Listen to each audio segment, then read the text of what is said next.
Come to order, please. Welcome everybody to our regular scheduled board meeting. Ask everybody to silence any of their electronic devices. With that said, Ms. Sarah, would you do the invocation and pledge? Dear Heavenly Father, we thank you for this opportunity to gather here today and serve the people of Walton County. We thank you that we live in a country where we are free to be able to worship as we please, to be able to voice our opinion, and to be heard by those that we elect to represent us. We ask as you give a blessing to everyone who's present today and their families. We ask a special blessing for those that risk their lives in order to protect us, keep us free, and at home, those that serve us here in the county, fire protection, police protection, EMS. We thank all of those who give of their lives to protect us. And all these things we ask in thy name. Amen. Amen. I pledge allegiance to the flag of the United States of America and to the republic for which it stands, one nation under God, indivisible, with liberty and justice for all.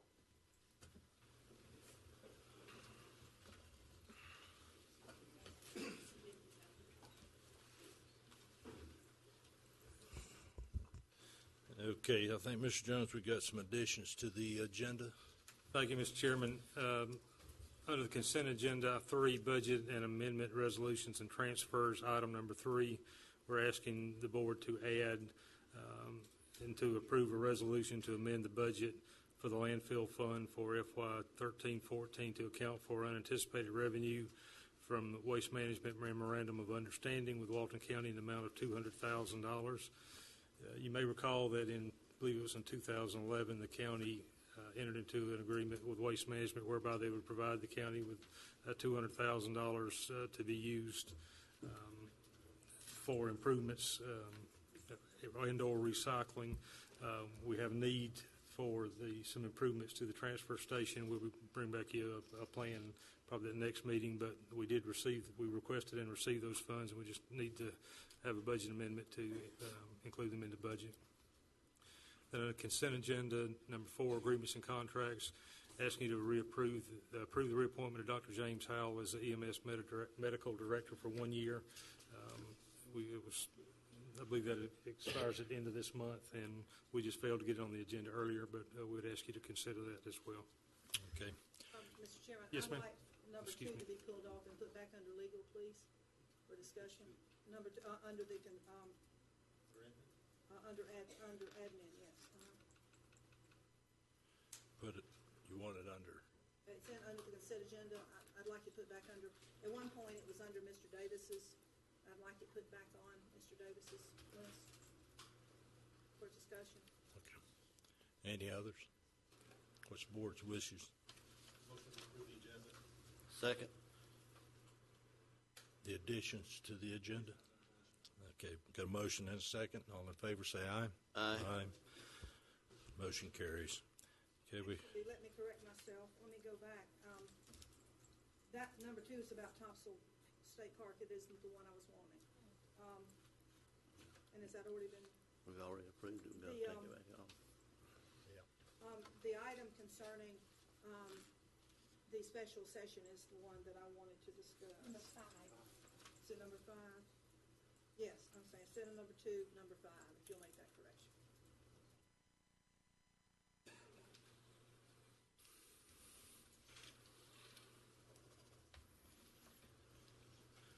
okay. Do we need to re-motion that one there, Mr. Davis, or not? Okay. 5 instead of 2. Okay. Second. Okay, with a motion and a second, all in favor say aye. Aye. Opposed, motion carries. Okay, need a motion to approve the consent agenda. So moved. Second. Motion and a second, all in favor say aye. Aye. Opposed, motion carries.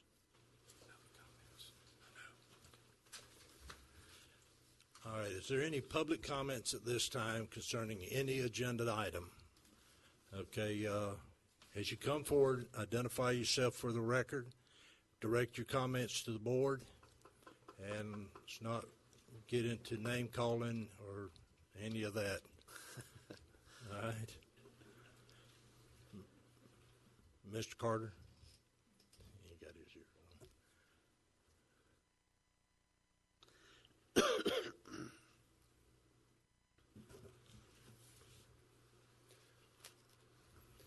on. My name is Chester Carter. I live in District 1. Presently, I'm denied a land use change in Walden County, which will allow me to engage in competitive bid processes and thereby sell raw materials such as sand, clay, and gravel. I applaud Secretary Barfield, Florida Department of Transportation, for his integrity to ensure a competitive bid process for U.S. Highway 331 four-laning. Compared with grossly excessive local cost estimate, his leadership to do the right thing resulted in very significant taxpayer savings. Competitive bids will help sustain public service jobs without raising taxes on the private sector. Thank you. Thank you, Mr. Carter. Is anyone else? Seeing none. Mr. Jones. Thank you, Mr. Chairman. Our first item is we do have in our attendance today Secretary Barfield from the FDOT. We welcome him and ask him to come share his thoughts on 331 and any other matters he may have. Welcome, Good morning, Secretary. Secretary. Good morning. First, let me say how much I appreciate the board's time. I know that y'all have a busy schedule, and I do appreciate the opportunity to come before you. Just a couple of things that I wanted to kind of brief you on where we are with our projects. And I say our projects because it is a partnership, and I do absolutely appreciate everything that we've done together to this point. And let me just say that I am excited and very proud of the progress that we have made on our projects. So, if it's okay, Mr. Chairman, I'll start out with an update, and then I think there may be an opportunity. Y'all may have some questions for me. I'll open it up.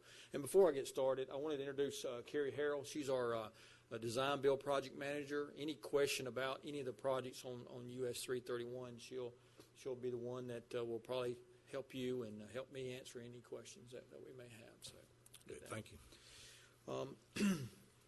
Starting out, I want to talk a little bit about the bridge project.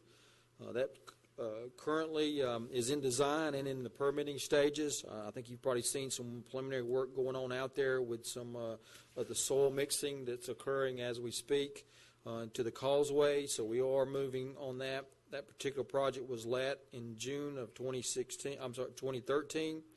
The contract was executed in July of 2013, and we issued a notice in August of 2013.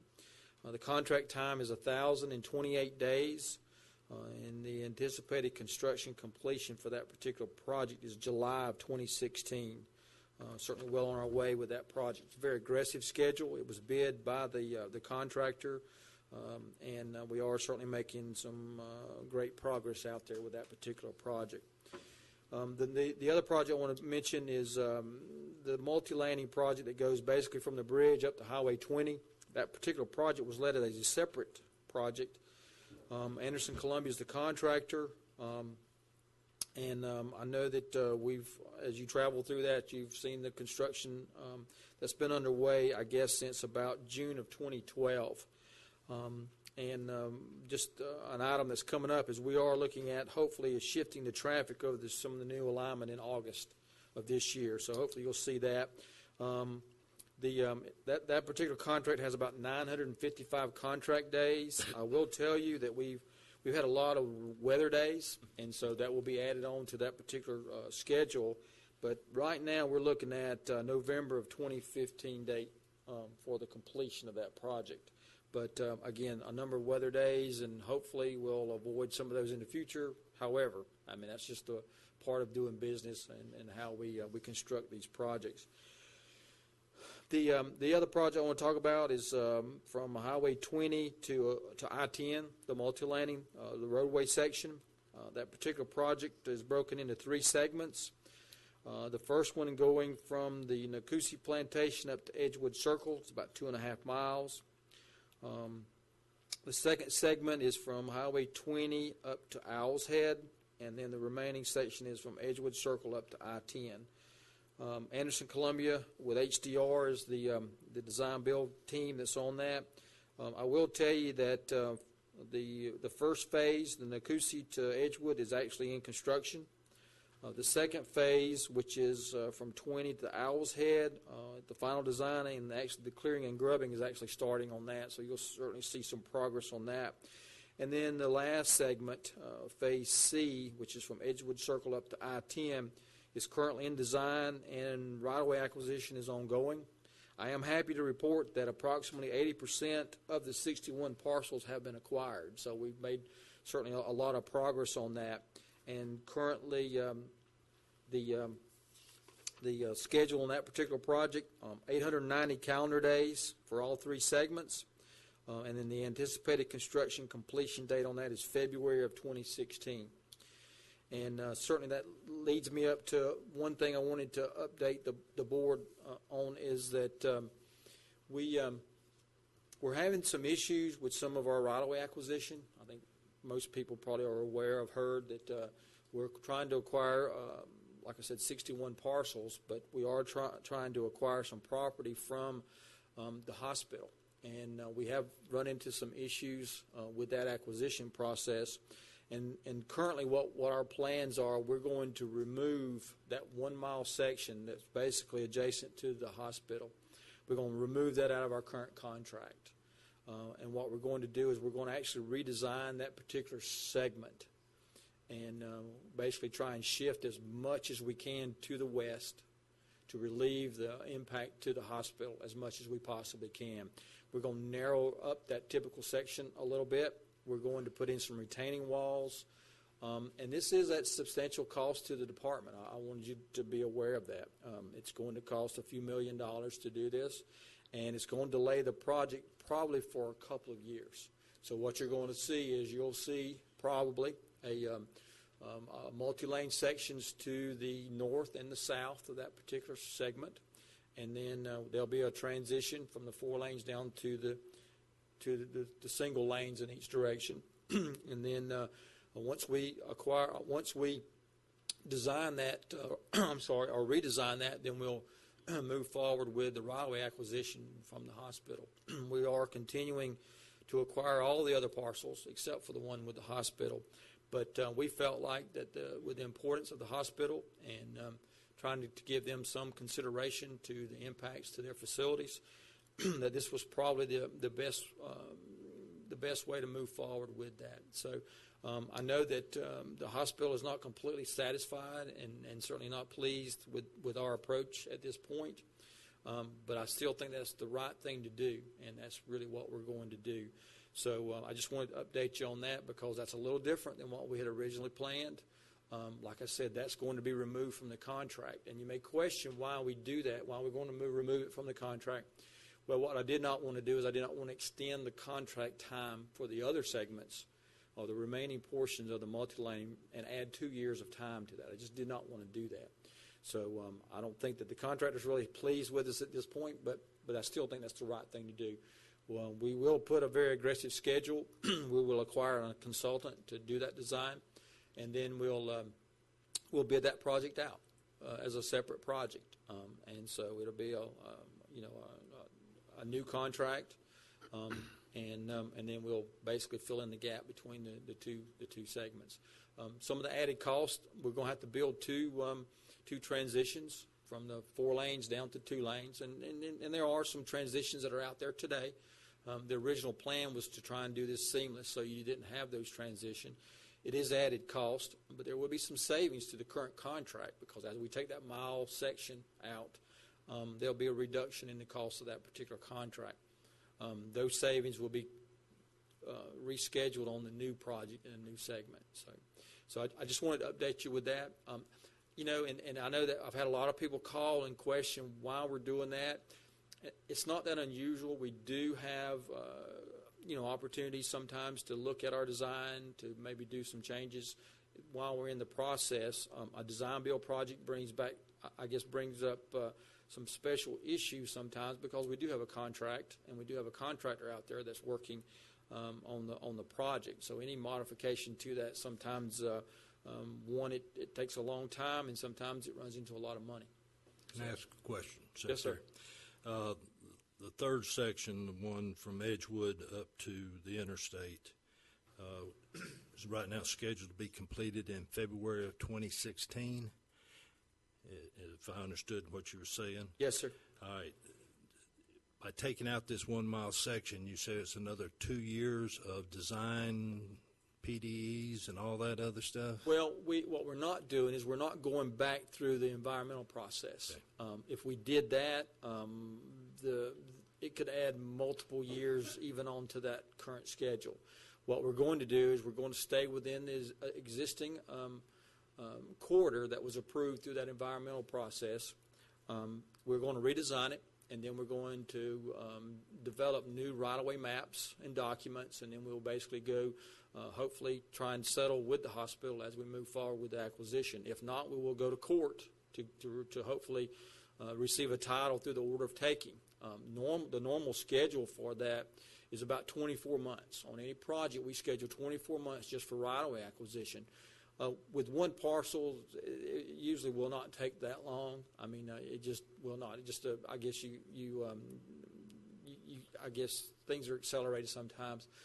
We are going to have a very accelerated consultant acquisition process to get a contract on board with a consultant to redesign this. And then certainly we'll accelerate the letting as soon as we get the right-of-way in hand. Have you got a projected date of completion of that 1 mile section once y'all have done all your redesign? It's hard to really say. I've talked with a lot of our experts, a lot of our engineers about that, and a lot of things going into it. It could be as quick and almost seamless. I mean, as Anderson Columbia finishes the remaining segments, we may be able to let a new project for this 1 mile, and it would just be almost seamless as the contract moves through. But it may be multiple delays. There may be some challenges to the order of taking. There's just a lot of things that can happen. And what's changes with this process is under the design build process, we were able to go to contract and not have all the right-of-way. Under our bid build process, we have to have all the right-of-way in hand before we go to contract. So we'll have to have that right-of-way in hand before we're able to even advertise for our project. Usually after you advertise, it's about I usually schedule about 4 months just for the notice to proceed. We're going to accelerate that, hopefully do an early award. So we're going to try and cut down as much of the time as we can. But I didn't want you to all of a sudden be surprised if there is a section out there that's sitting there that hasn't been multi-laned for somewhat extended periods of time. I mean, it's just that things can happen through this process. And right now, I do not have a current schedule for you. I can't tell you what day we're going to bid the job, to be honest with you. And a lot of that has to do with how we move forward with that redesign. Okay. Okay. I got a couple other questions. Okay. I didn't know if you was going to have it in your presentation. Concerning driveway cuts, those people that live there that already have one, I would assume will retain that cut to their property. Right. What about new ones? Well, currently it's a 2-lane roadway, so the access pretty much is unrestricted. Anytime if you want to turn right or left out of your property, whether it be a business or a resident, you can do that. Right. When we go in and multi-lane these, then all of a sudden access is somewhat managed. I mean, and that's the way we look at that. Not everyone is going to be able to go right and left out of their drive, whether it be a resident or a business. We try to manage that the best we can, but it is somewhat restricted compared to the 2-lane. And so we try to do the best we can to accommodate all the needs. However, like I said, there'll be a median in between the 4 lanes, so there'll be some management to that. Now, what happens during this process? Usually, we go through a design process, and you get a lot of input from the property owners as you negotiate and acquire those right-of-ways. Sometimes you may add or modify some of those median openings. With a design-build project with a very aggressive schedule like this, all that's really combined. So we have a contract. We have a contractor that's out there, and What I would certainly like to avoid is if there's a desire to do some changes or to do something different, that we really talk about that and make decisions before the contractor goes out there and builds it. Because the worst thing we can do is go out there and start tearing out concrete and grass or whatever. I don't want to put something in new and tear it out. I just don't want to do that. But again, I think the expectations are that it's unlimited access today, and as a property owner, I'm have unlimited access in the future, and that's not the case. You do have access to the system, the state highway system. I think that's a law that says that we provide that, but it is not necessarily unmanaged. So. Okay, I understand on the median cuts that those may be some distance between each Right. one. I'm concerned about the property owners along the new corridor that may or may not have a driveway cut or access to their property off the system. Are they going to have the ability to get a permit to put a cut in if they decide to develop that particular part for just the driveway? Oh, absolutely. I mean, again, I think the law is pretty clear that as a property owner, if you're on adjacent right-of-way, you have the ability to have access to the state highway system. So that's pretty simple. Now, a lot of times they want a much bigger driveway than what we allow. I mean, we have a set of design standards and rules that we will follow, and that's part of that permitting process. But it's certainly not our intent to restrict. It's not a limited or controlled access. It's not like the interstate system where we don't provide access. So our intent is to certainly build access points that are out there today, and anything in the future would be permitted. Okay, thank you. Is that why service roads are recommended? Yeah. Well, what we try to do is, of course, anytime you go out and you look at a capacity project like this, what we're trying to do is increase capacity, move as many cars through there as possible and as fast as we can. And how you do that, what you try to do is minimize those conflict points. And what you do is instead of having 6 or 8 driveways, you have, that make 6 or 8 different connecting points into the roadway. If you have a service road, then you have one connecting point. And so a lot of times it's easier to warrant signals. It's easier to manage, the access in and out. But a service road concept works really well. If you're familiar with Tallahassee and the Appalachian Parkway, I mean, imagine that working today without that service road that's out there. It just wouldn't function. I mean, it just absolutely would not. So they're proven. I think that the service road concept works really, really well. And I wish we could do more of that. And so a lot of times we try to implement that where we can. And like I said, I think it's good for the businesses and the citizens that may use those driveways. Any other questions?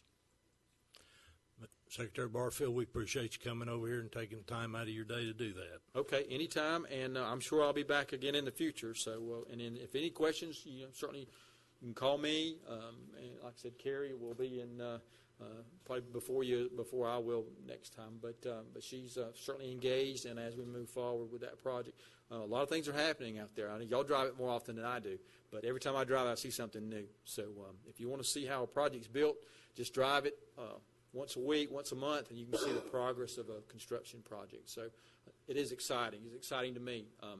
Anytime we can turn diesel fuel into noise, I get excited. So, Okay. thank y'all. Thanks, Secretary. Mr. Jones. Thank you, Mr. Chairman. The next item for your consideration is the preliminary rate resolution for fire rescue services and the adoption of or setting of a hearing for final adoption on August 26th. As presented, last year's numbers for the rates are inserted there on page 4. If you wish to consider rates that are greater than those, we would need to amend those rates on page 4 of that resolution. You can certainly lower them at the August 26th adoption hearing if you wish.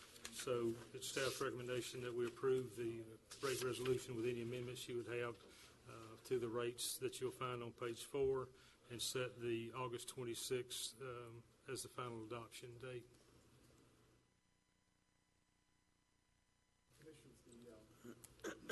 The resolution in your packet actually has a few typos that somehow got out of my office without me proofing it. I'll submit a new one without the typos. I had it here with me and realized one of them didn't get corrected. So, oh, we're not. Okay. But Oh, as I'm a- sorry. The next item. I somehow got lost on the agenda. Next item. I'll Okay. catch up. But the rates will stay the same as last year. right? As the way it's presented, that would be correct. And that would, if that's what you approve today, that would be the basis for your August 26th hearing for the maximum rate you could charge. Motion to approve. Second, we have to have motion and second for discussion. Come forward.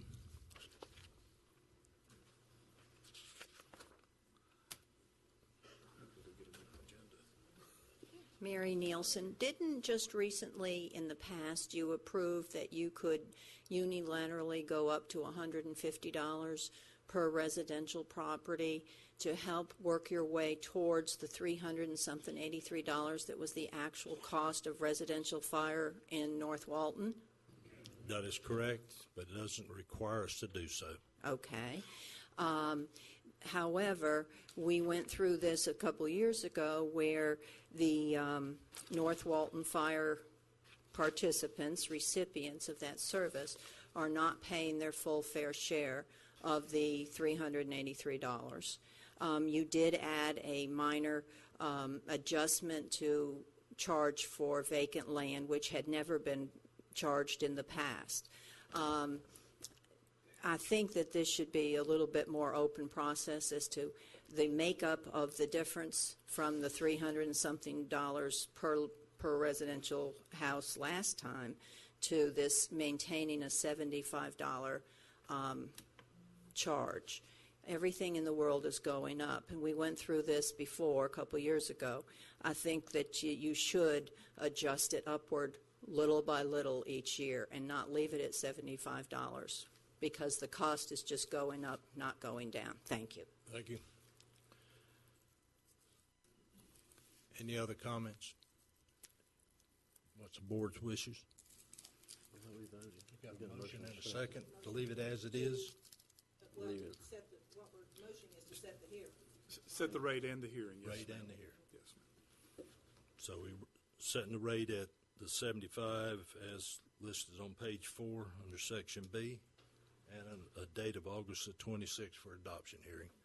Is that the motion? Mm-hmm. And a second? Okay, got a motion and a second. All in favor say aye. Aye. Opposed? Motion carries. Thank you, Mr. Chairman. Commissioners, next item is from request from staff to issue an invitation to bid or bids, as the case may be, for completion of infrastructure of the Mossy Head Industrial Park. We received notice this week on July 15th that the state was ready to us to move forward with receiving that appropriation. It's going to be through a contract. We believe we can best complete the work and allow Public Works to move forward on some other pressing issues if we'll bid this work out. So we're requesting you allow us to move forward with issuing invitation to bids. And primarily it's going to be for the completion of the roadways and the stormwater. Once we get there, we may be able to do some additional infrastructure work like burying utilities. And the reason we're asking for bid or bids is they may be combined bid to do the roads and the stormwater, or they may be separate bids. But with your approval, we'll move forward and utilize those wonderful state dollars we were given this year. So moved. Second. Got a motion and a second. All in favor say aye. Aye. Opposed? Motion carries. Thank you, Mr. Chairman. John McGee, who was serving as the business leader north of the Bay, has stepped down from the local Restore Act committee, and staff requests that either today or be prepared to, in the near future, name a replacement for Mr. McGee, and again, that would be a business leader north of the Bay. Commissioner? I actually have a name today, if you're ready. Certainly. I thought of Elizabeth Brannon. She lives in Freeport, so she's familiar with the Freeport area and what goes on there. She's a businesswoman that works here in North Walton, so she works in the Cuniac Springs. So to me, she's kind of the best of both worlds. So I would recommend Elizabeth Brannon. You want to vote on it? I don't know. Yeah. Are we ready? Yeah. That's my motion. Yeah, My I mean- motion, yeah. Okay. Got a motion and a second. All in favor say aye. Aye. Opposed? Motion carries. Thank you, Mr. Chairman. Next item is regarding the remodeling and the build-out of the EOC bunker. We're proud to say that we finally got the documents completed and the design that we needed for that. We're ready to move it out for bids.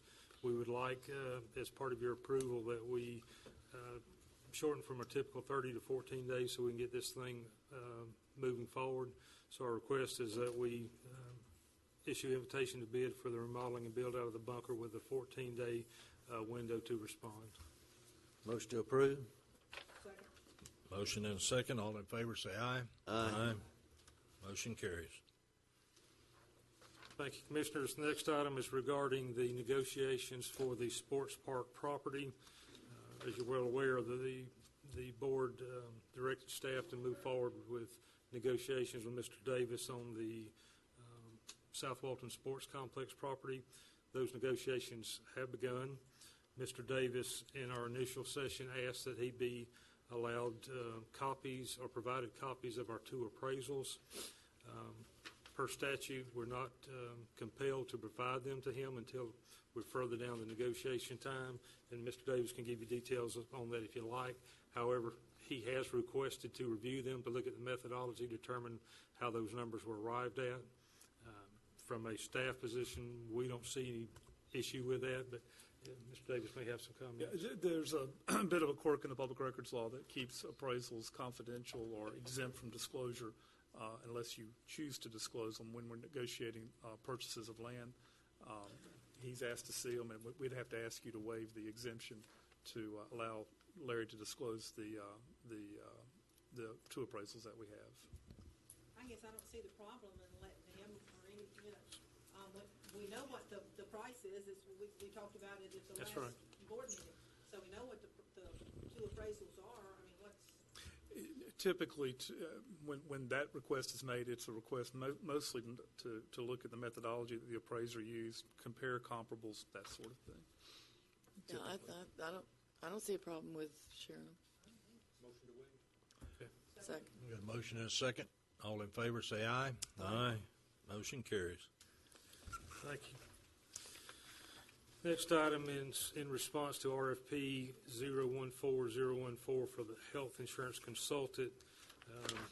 The evaluation committee recommends that we'll make this award to Combined Insurance Services, Inc.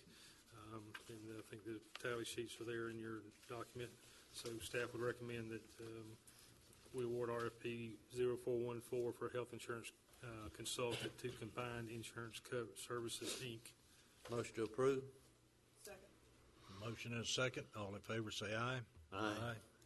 Motion carries. Next item is regarding RFP 04017 for basic life, accident and long-term disability. We're requesting, based on the recommendation of the evaluation committee and the responses to that RFP, that award be to Sun Life Assurance.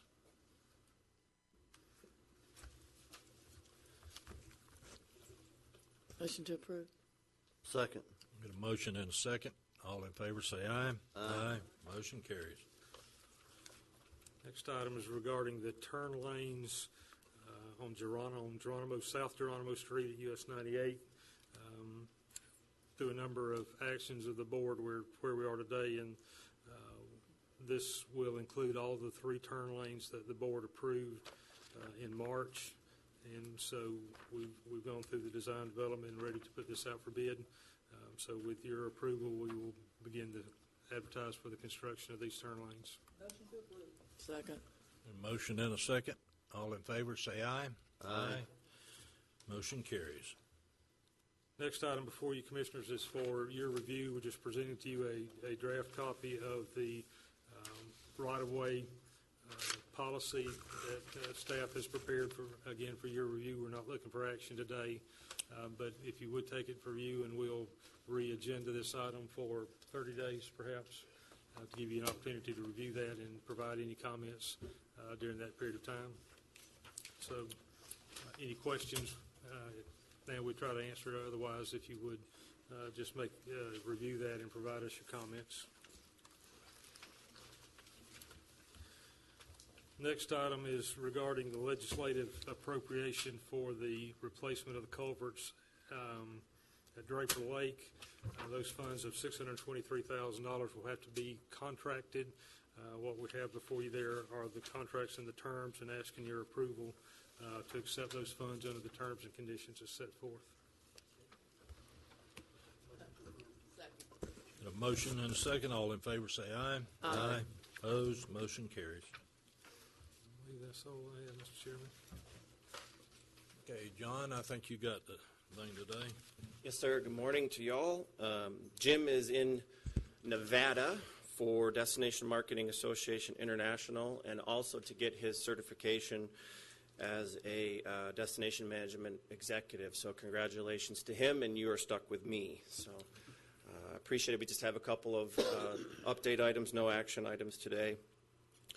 I think y'all do know that we have secured federal appropriations for $310,000 for the PED portion of the Hurricane and Storm Damage Reduction project, which brings the total to $350,000, which is sufficient to fund that entire portion. So that is really good news on that project's front.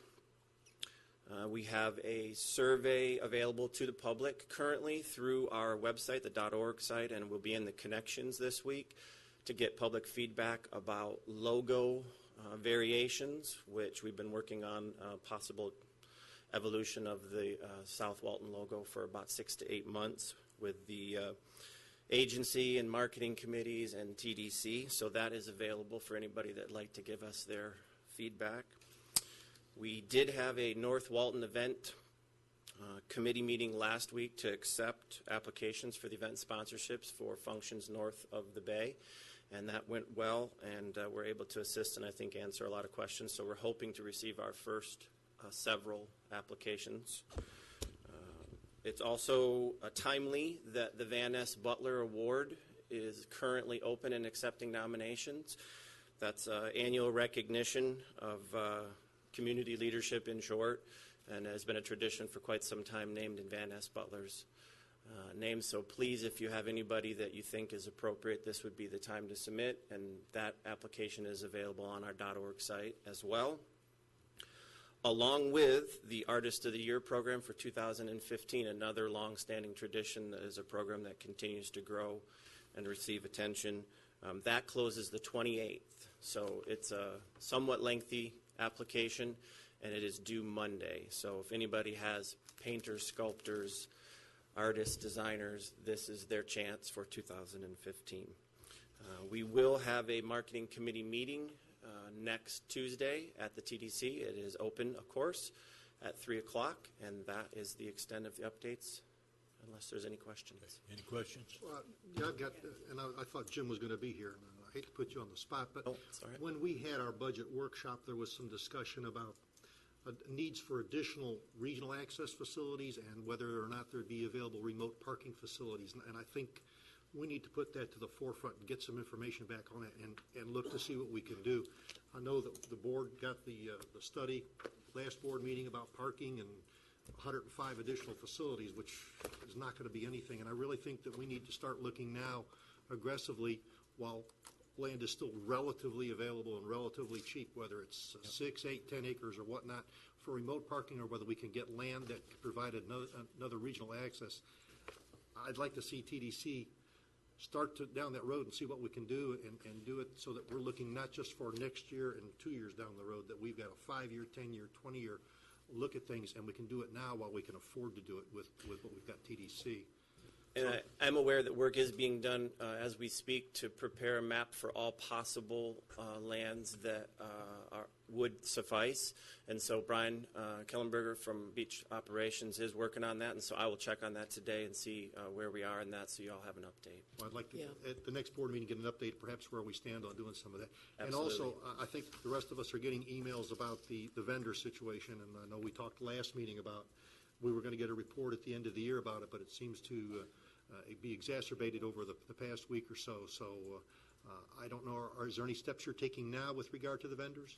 I don't think that I can say that there's steps. District 5, of course, has been involved heavily. Code enforcement is running at maximum capacity.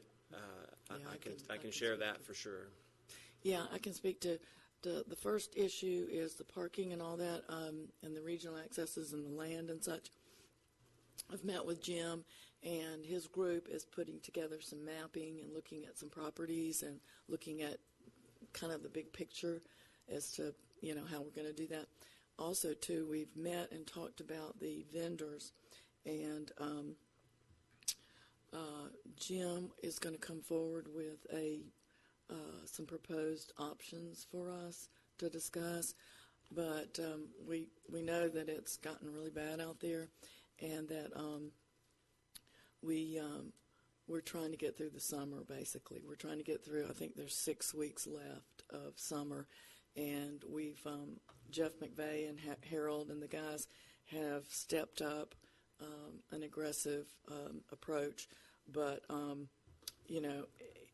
it just seems like there's just a group that are going to push the envelope, and so there will be some options coming forward with regard to vending on public lands. Great.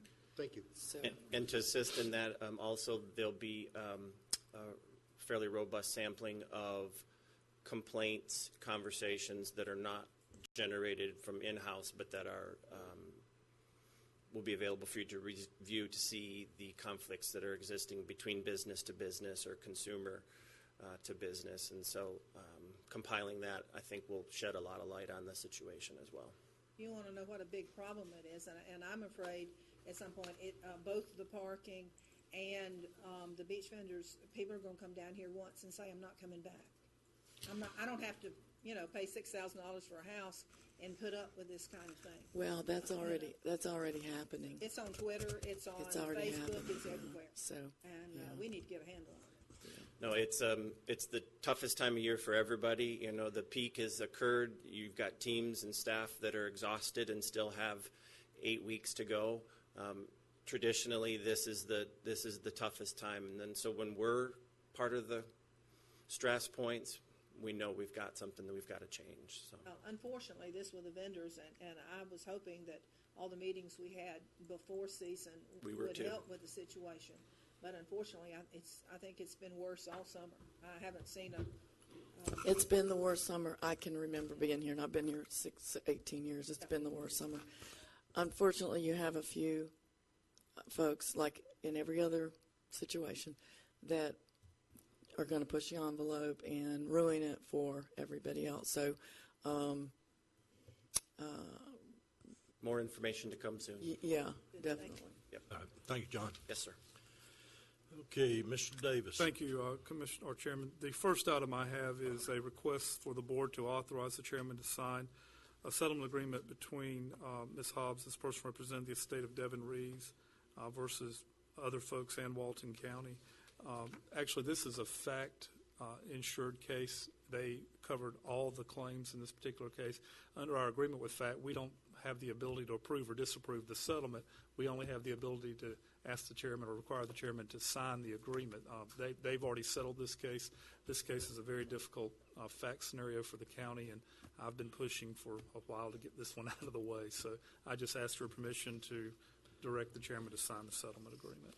Mr. Davis, I have a conflict with the plaintiff. Okay. A motion and a second. All in favor say aye. Aye.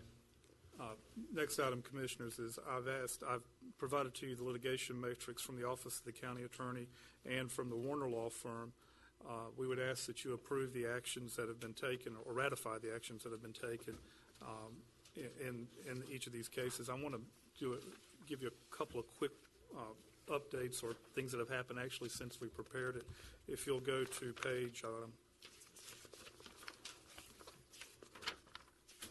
page 3, number 14 in Gulf Coast Community Bank versus Sterner in Walton County. It should be the first.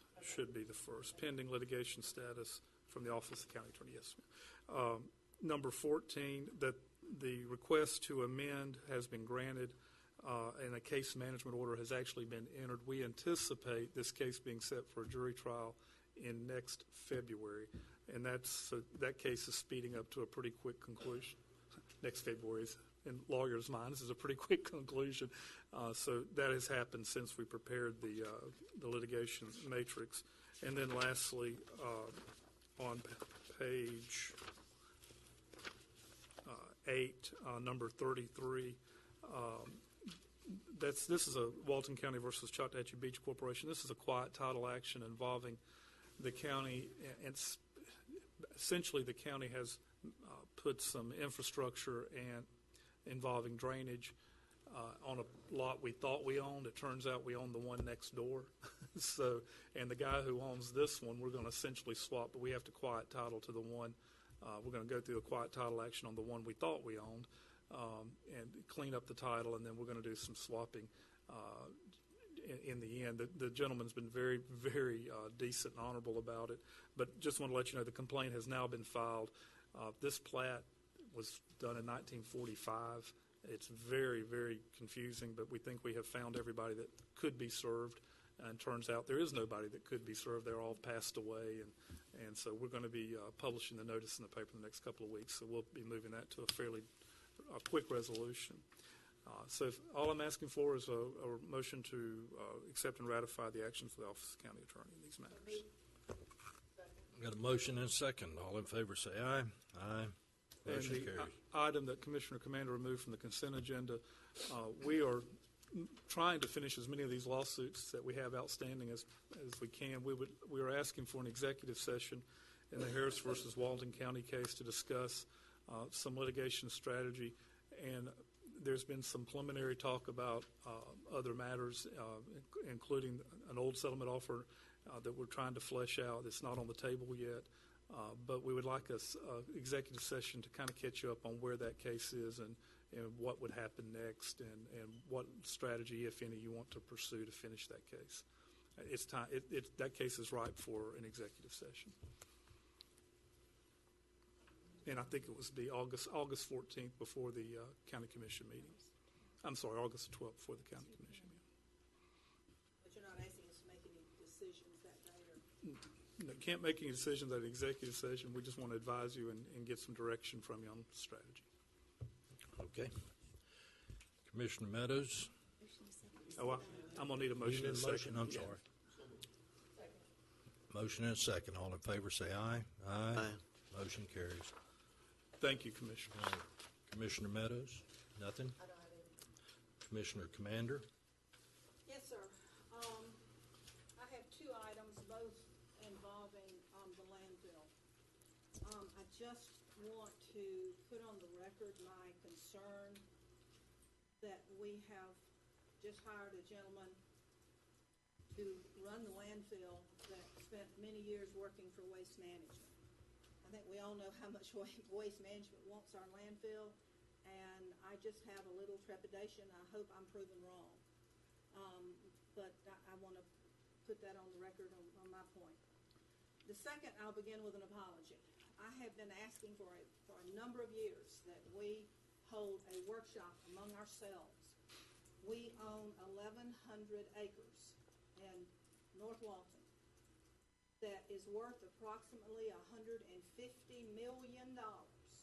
It sits right in the middle of the Panhandle. And it's called our landfill. I just want us to have a discussion on what do we have any idea of what we want to do that. Are we going to just keep it status quo forever? That's a $150 million piece of property sitting up there. Are we going to try to use it? I just think it's past time. Are we going to try to use it as a recycling facility? As a matter of fact, here in front of me, I'll pass out. St. Lucie County spent initially about $10 million on making a recycling center in St. Lucie County. It cost them approximately $10 million to do it, and the revenue coming in now that it's built and up is over $2 million a year. Ms. Meadows is championed recycling. We need, we're spending $10 million on a park for our children, which I think is absolutely wonderful. Let's try to look at it and maybe spend some money on protecting our environment, which is protecting our environment for our children for the rest of their lives. I particularly as a board, need to discuss it, what we're gonna do with it. And I know Waste Management's contracts are coming up, and I'm pretty adamant about them all going out for bid. They may be the best and only contractor, but we don't know it until we put it out for bid. But I certainly would like for us to discuss our landfill to see, hey, we've got this property, it's valuable. What are we gonna do with it? Are we gonna plant trees on it for the next 50 years? Are we gonna develop it in some way? And maybe use part of it not for a landfill. I don't know, but we as a board need to sit down and discuss it. And I would like to ask staff, I mean, I know I've spoken with Dee Dee, and they need some time to get some information together. Well, I have been asking for this for over a year now, so let's get some information together within the next 30 days or so and have a discussion on our landfill. I'm asking for that. What is how many tons? Do anybody know how many tons we receive every day at the landfill now? Does anybody have? We process about 60,000 tons a year. Yeah. Recyclables, if you look on this piece of paper I gave you, on here somewhere, it says take a virtual tour. It's 1, 2, 3, 4, take a virtual tour. I urge you to go and take a virtual tour of St. Lucy's facility. Cardboard. And I realize that commodities right now, maybe things aren't as valuable as they were at one point. The cardboard's one of the most valuable things that we can recycle, which is right. Yeah, cardboard, paper, aluminum cans. And of course, we've been directed by the state, and so has every other county, to put in a recycling program. And we could possibly take recyclables from every other county around us. So I would like for us to start discussing this. Sir.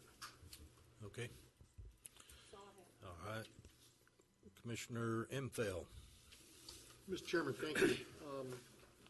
At the last board meeting, Public Works gave us a listing of, at that time, I think was the 57 most egregious stormwater roads that we had in the county, countywide, north and south. And there were some others that were inconvenient ones. During the budget workshop, we talked about getting something going, but the budget doesn't take effect until October 1st, and I think we need to be addressing the stormwater situation now.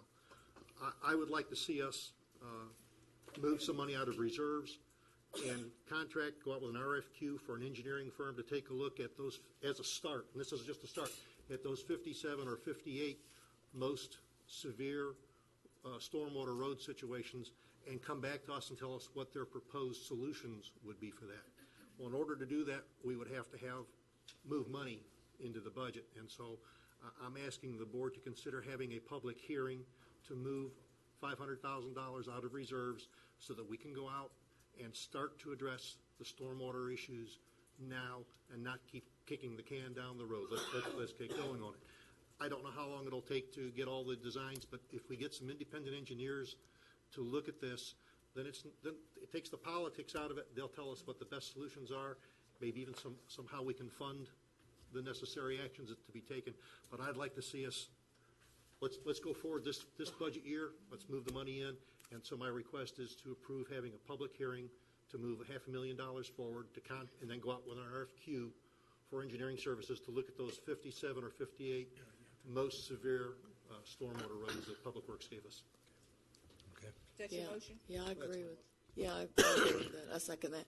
One thing too is we can probably use our continuing engineers, can't we? We have 3 continuing contracts with engineers. Could we do that instead of going out for RFPs, or would you make it quicker? You could, but it might. But I want to avoid any kind of thing where somebody says, "Well, so and so got this," or "So and so got that."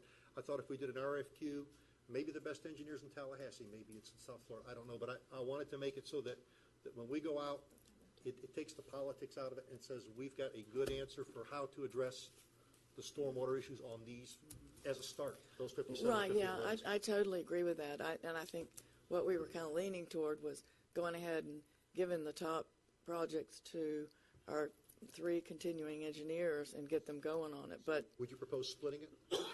Each getting a portion, each getting a number of the roads? Yeah, I think what they were talking about was, what Public Works was talking about was, some of these are, can be grouped into categories, and maybe not, maybe according to severity or according to location or according to this and that, is to give each group a section of roads or 10 projects that are similar or something to that effect that makes sense, that are efficient, and that go ahead and give it to them, get them going on it, and then that way, it speeds things up. I agree that it'd be nice to be able to put out RFPs and get all kinds of engineers, but also the coordination of all these different engineers is going to be... Might get some new ideas. So, Mr. Chairman, I understand where she's coming from, and I agree that if we can put it out, so it's not just one firm getting all the things, but we can put it out to the 3 different continuing service firms. Yeah, we were going to split it up. And group them, and if that'll do it, but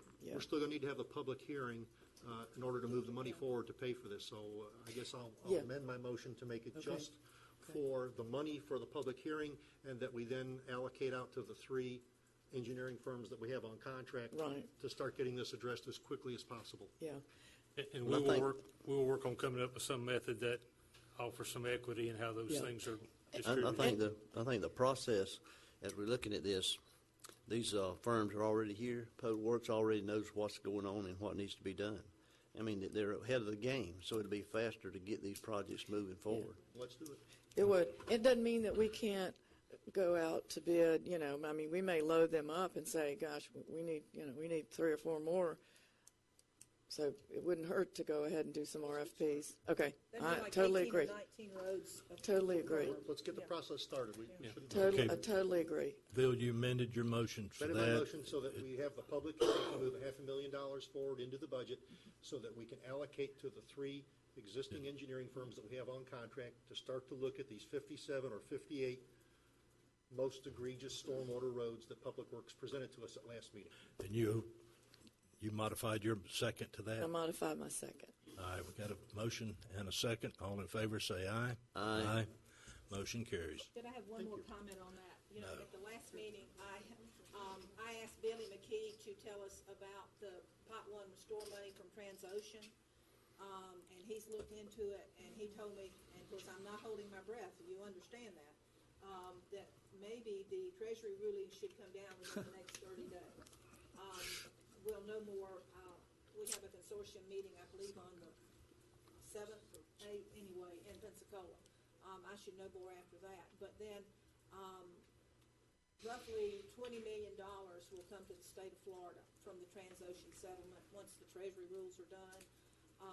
And, of course, the formula that we all adopted puts Walton County, and I'm sorry to say I can't remember. Do you see how much of the formula we get, like 8% or whatever?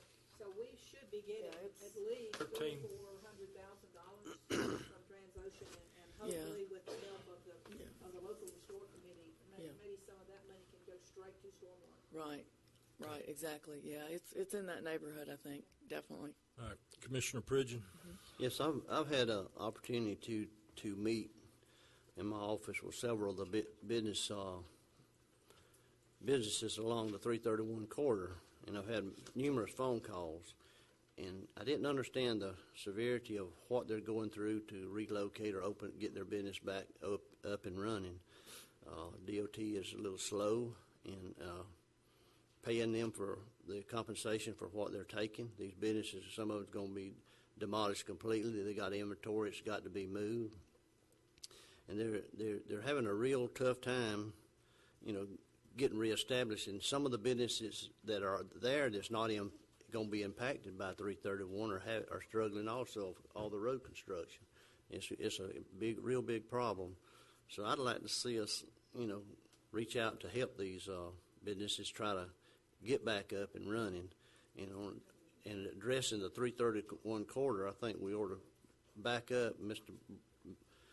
Tommy Barfield said the medium cuts and service roads, we need to look at things like that before we make any decision what needs to be done on that corridor, because it's going to impact property owners along that corridor and what can be located there. So I think we need to sort of step back and take our breath and let these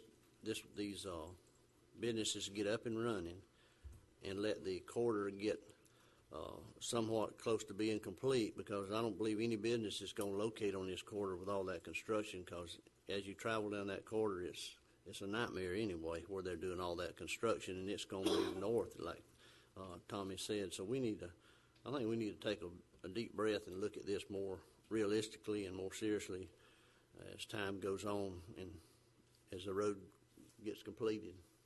All right. Agreed. Mr. Chairman, I too have had people visit and call on this, and I think that there is either some misunderstandings on some of the things, or there are things that we haven't considered as a board as well. And I share Commissioner Pridgeon's opinion on this, and I think that we should put this on back burner for now until we get a better grasp on everything that's going to happen on the 331 corridor, and can work with these businesses to make sure that their concerns are resolved as well. Okay. I agree.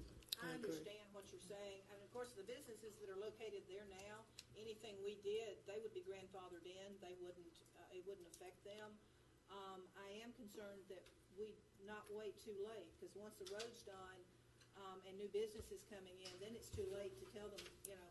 And I see and I'm talking minimum, I want that word emphasized, minimum standards will enhance your property, because you don't want somebody, if you have a nice facility, let's say you have a restaurant, and then somebody comes in and puts a used tire store next to you, that lowers your property values. Let's have some minimum standards, but we can put it on the back burner for now, but I don't want us to throw them away. I'd like for us, the ones that we had, the draft, they were too severe. In some cases, like the car lots could only have one car out. I don't agree with that at all. But let's just look at some minimum standards to enhance everybody's property values. Okay.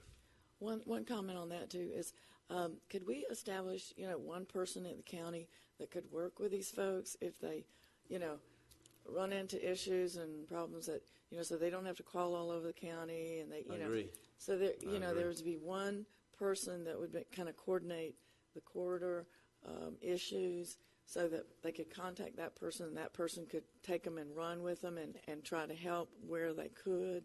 Well, that'd be almost similar to what Larry's job was prior to coming over here as the administrator. He special projects Right. coordinator. We don't have that position.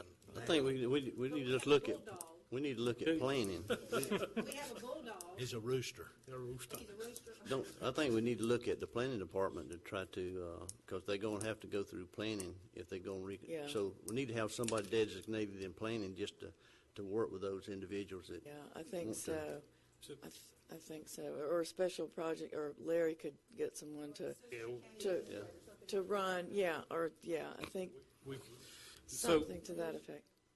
Is there a time frame that you want staff to make a note that we come bring it back to the board and say, hey, maybe January, let's get through the fall and holidays, and if we're ready to move it forward, then fine. If not, we'll take another look at it? I think we need to look at how near completion of the roadway is, because the section of roadway from 20 to the bridge has been, close to a year?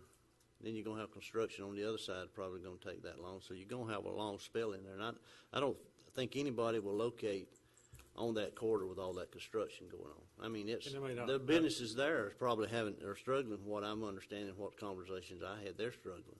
So maybe we need to just not set a time frame. Maybe we need to look at completion dates, One thing, too, I think we could do is if you look at the Land Development Code, already has standards for setbacks, front setbacks, landscape buffers, certain things are already in there.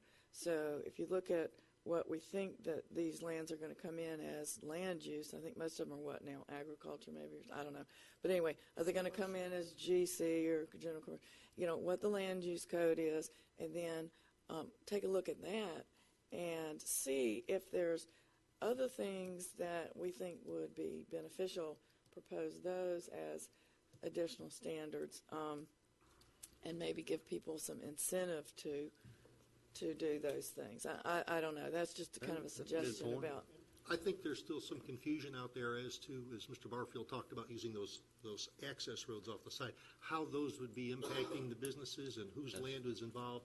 And I think we need to work with the businesses along the 331 corridor to understand both sides, our side and their side, to see if we need to modify these things and not just bring back and say, okay, we put these standards off for X amount of period of time, let's bring them forward. Let's look to see how we need to modify them to accommodate our desires and their needs. That's why we need somebody in transportation to be looking at all these things, because, you're going to be looking at multiple curb cuts, median cuts, and the way they did it down in, where the frontage road is off of the Kelly Plantation, where you can go behind. I mean, that works really well. And I think we need somebody in there who's working with DOT, working with Public Works, working with transportation, that can bring to us and say, look, we see a big problem right here, or we see an opportunity here. And I think, Engineer to do that, or? Well, you need you basically kind of need a transportation / planner. well, the DOT has funded that Yeah. specialist We that do. we're going to be bringing on, so hopefully that's some of the things that they can work toward. Because I think if we got to look at it, I mean, then we could go to DOT and say, look, guys, we think we're going to have a problem with these 5 properties Right. along here, and then work to kind of be the buffer in between the properties and DOT and help facilitate it. Okay. And my recommendation in January was just that, whatever staff you want us to do, I just didn't want to see us go out there and the road's open and functioning, and somebody says, well, aren't we going to do something here one time? Well, I think maybe an update in January. Okay. would be a good- We'll just flag meeting in January and just go from there. What's going on. Sure. Yeah. Okay. I have nothing. Main issues like, is it signage? No citizen request. Is there any additional public comments at this time? Okay, come forward.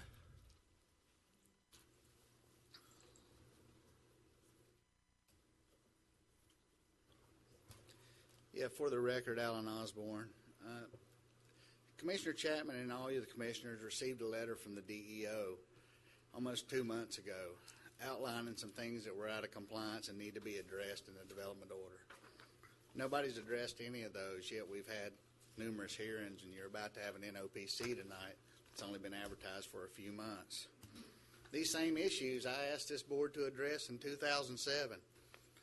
And they did, and said that they were going to put some improvements in and do all these things. And they did phase A in our neighborhood and then never came back and did another thing. So they did about 600 feet of what was promised for 3 miles of improvement inside of Driftwood. Now it says you have an emergency, you have an evacuation issue in there. See, if you have a land use change issue, you have a traffic issue because the maps are not as they built as they've displayed, and you have stormwater issues. And it says right in here that what was implemented was not the standard that was required in there. Yet you're still issuing permits. And I want to know when you can address my issues. I came in 2007, and you're still getting letters, and they still say the same thing from the state, is that we haven't followed the rules in there. Why are we issuing permits to build in there? Are we just going to pretend that this says what it says for some issues and it doesn't say it for others? It's in black and white. And I think I have a right to have my issues addressed when they're written to you. Secondly, you all have gotten by now, according to Mr. Hudson, the mosquito commissioner, emails showing what our mosquito issue is out there. It's 5 times greater than the other problem areas for mosquitoes and yellow flies. And you should have all received pictures of that. Yet nobody will address it. Think about that. He said it's a health issue. It's 5 times greater than the other problem areas. A single trap catching 1,000 mosquitoes a night and 200 yellow flies. You can't.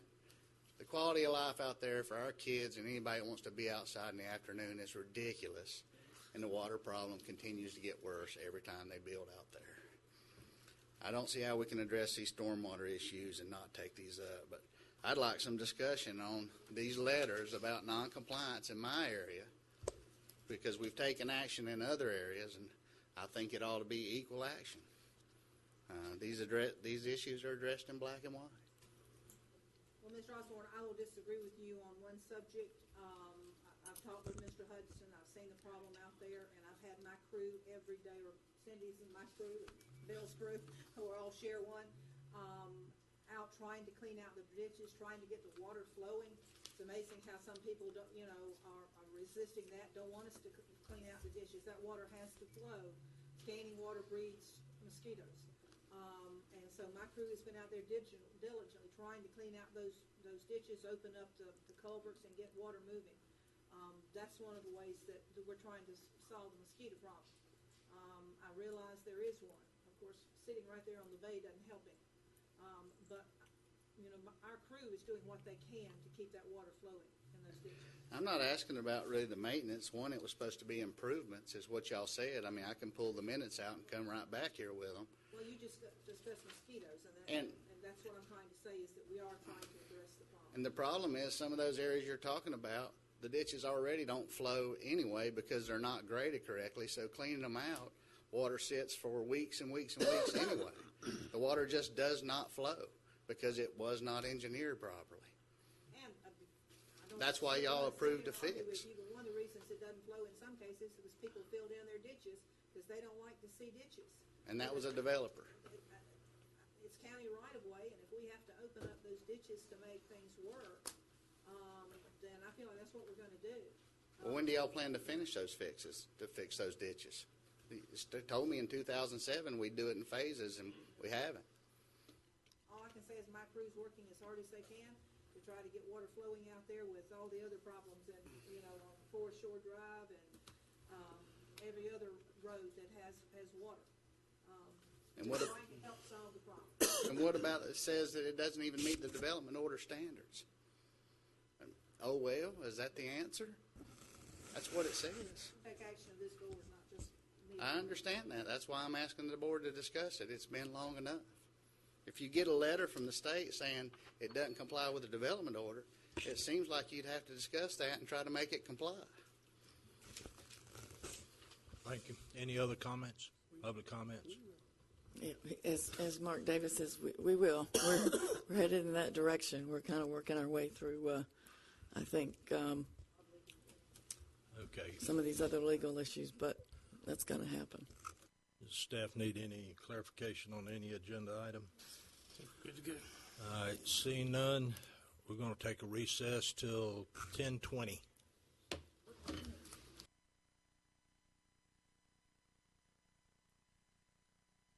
Please. We're going to move into the other section. Mac? Mr. Chairman, before we start, I need to recuse myself on the first two items for business reasons. But not, okay. Mr. Chairman, we do have one request for a continuance on item number 3. Would you like to handle that one in order, or would you like to go ahead and dispense with that now? Just go ahead and dispense with it. Let's dispense with it. This is the retreat at Miramar. We have a request to continue to August 12th, 5 p.m. in the South Walton Annex, so that Public Works can complete the stormwater review of the neighborhood So moved. as this project impacts it. Second. Okay. This would be the second request for what's Yes, sir, it would be. And this is at county staff's request, so county staff can complete the direction that the board gave them. All right, we got a motion and a second. All in favor, say aye. Aye. Aye.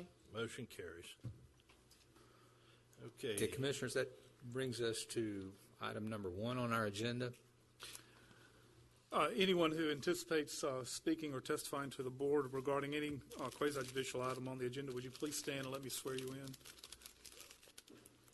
Do each of you solemnly swear or affirm the testimony you would give before this board will be the truth? Thank you. Has any commissioner had any ex parte contact regarding any item on the quasi-judicial docket? Yeah, I think I need a. Yeah, I've got one. I did get a couple emails and so. And Commissioner, I would assume it would not prevent you from rendering a fair and impartial decision. No. Okay. Does anyone have any objections to any of the notices that were provided for today's hearings? Hearing none. That's all yours. Okay, go ahead, Mac. Yes, sir. Our first item is the notice of proposed change for the Sandestin Development of Regional Impact for parcel 208-308. And I'd like to preface this, Commissioners, with acknowledgement that you received some material at the beginning of this week that was not included in your package as submitted by the applicant. We have heard your desires loud and clear about getting things late after the package has already been prepared and been distributed to commissioners.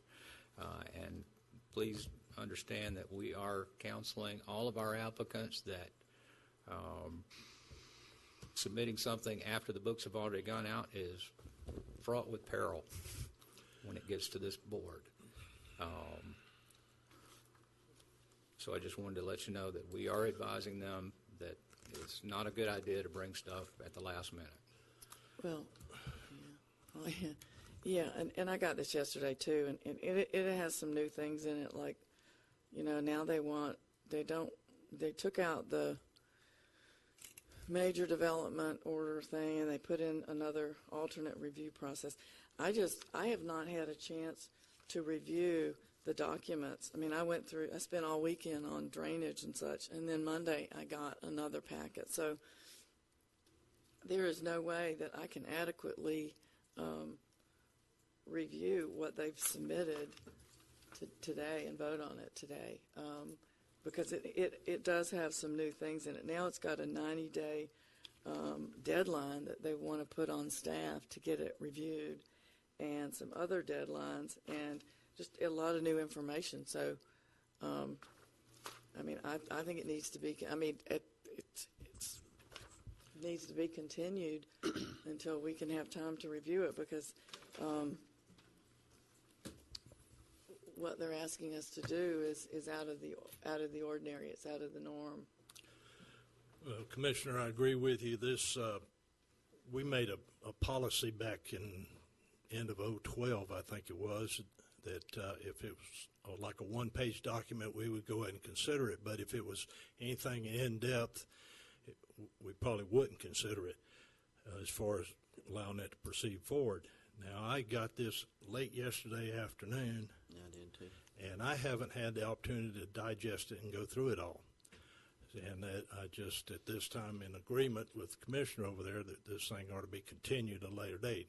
We've asked staff to do it. Staff has found out we're serious about it. So I think we ought to be the same way towards any of these developers, is behoove them to get these documents in a fair amount of time for us to review. Well, Commissioners, I'm sorry. If I could say, I have reviewed it, of course, last night. I have no life, so, reading documents is my life. So I have read it, and I'm ready to proceed, but I will go with what the majority, If I could just clarify just a little bit about what you did receive. The portion that talks about the 90-day alternative review process, representing the planning department, I'm going to suggest that we exclude that if you choose to hear it today. Exclude that portion of the ordinance from your approval, because we believe that while the intent is for both parties to agree that in good faith we're going to do our best to get through the major development review process in 90 days, there's language in there that I think will compromise us going forward on other projects within the same development of regional impact. The other portion of that is we're not modifying Chapter 11 of the Land Development Code, where this process for major development review is laid out, and it's the portion of the code that other outside agency reviewers are bound to with regard to their participation in the Technical Review Committee process, and even this language would not affect those folks. I received Go ahead, this also. I hadn't had time to review it, and there's an issue. I'm sure as we review this, we're going to have comments. We're going to contact you or Renee One about those issues, with the concerns we have. So I'm in agreement with The other components of that are relatively minor clarifications asked for by other parties that are not parties to the NOPC per se.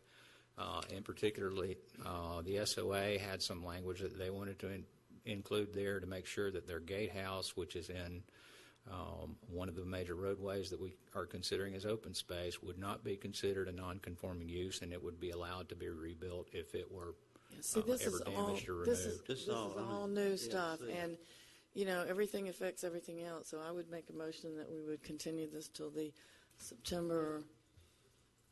What's the date of that meeting? August 12th would be our next Oh, I'm date. sorry, August. I'm already in September. August 12th. Don't you wish? BCC, yeah, BCC meeting. Because I'd like to read it and talk to y'all about a couple of the things in there that you just mentioned. That's your motion. Second. Here we got a motion and a second. All in favor say aye. Aye. Opposed, motion carries. Commissioners, item number 2 was continued from the last meeting so that it could fall behind the NOPC. So we're at the same spot we were at the last meeting on that particular project. I think we have to do the same. Let's continue that one till August 12th as well, because they go together. Second. Motion and a second. All in favor say aye. Aye. Opposed, motion carries. Aye. We have 3-1. Dina. And that brings us to item number 4, the United Fire Station. This is a major development order application submitted to Walton County requesting approval of 6,600 square feet of a fire station facility on approximately 5 acres. It's got a future land use of public facilities. It's approximately 3,000 feet south of Edgewood Circle and a similar distance north of Rock Hill Road. And this development meets the requirements of the comprehensive plan. Motion to land approve. development. Second. Motion and a second. All in favor say aye. Aye. Opposed, motion carries. And that's our agenda. Thank you. That's it. All right. Any other? Stand adjourned. That's not it. What the heck?